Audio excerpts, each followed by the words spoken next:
మధ్యప్రదేశ్లో tomato virus కలకలం రేపుతుంది. చిన్నపిల్లలు ఈ వైరస్ వేగంగా వ్యాపిస్తూ ఉండడంతో తల్లిదండ్రులు ఆందోళన చెందుతున్నారు. మధ్యప్రదేశ్ రాజధాని భోపాల్లో చిన్నపిల్లలు ఒకరి నుండి మరొకరికి ఈ వైరస్ సోకినట్లు ఆరోగ్య నిపుణులు గుర్తించారు.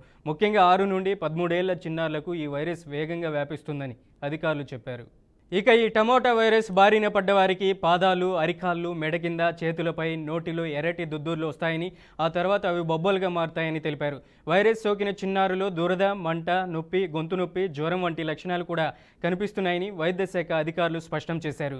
పిల్లల్లో వేగంగా వ్యాప్తి చెందుతున్న కారణంగా వైరస్ బారిన పడ్డ చిన్నారులను ఇంటిలోనే ఉంచాలని పాఠశాల యాజమానులు తల్లిదండ్రులకు కోరుతున్నారు. ఇదిలా ఉంటే టమోటా వైరస్ను హ్యాండ్, ఫుట్, మౌత్ డిసీజ్ అని వైద్యులు చెబుతున్నారు. ఎచినోకోకస్ కాక్సీకీ వైరస్ వల్ల ఇది వ్యాప్తి చెందుతుంది.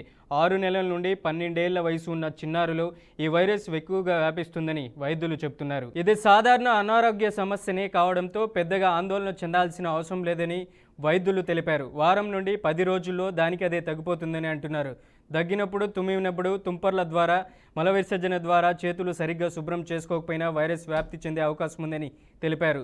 జన్యుపరమైన లోపాలతో బాధపడే పిల్లలు, ఇతర అనారోగ్య సమస్యలు ఉన్న చిన్నారుల పట్ల ప్రత్యేక జాగ్రత్తలు తీసుకోవాలని వైద్యులు సూచిస్తున్నారు.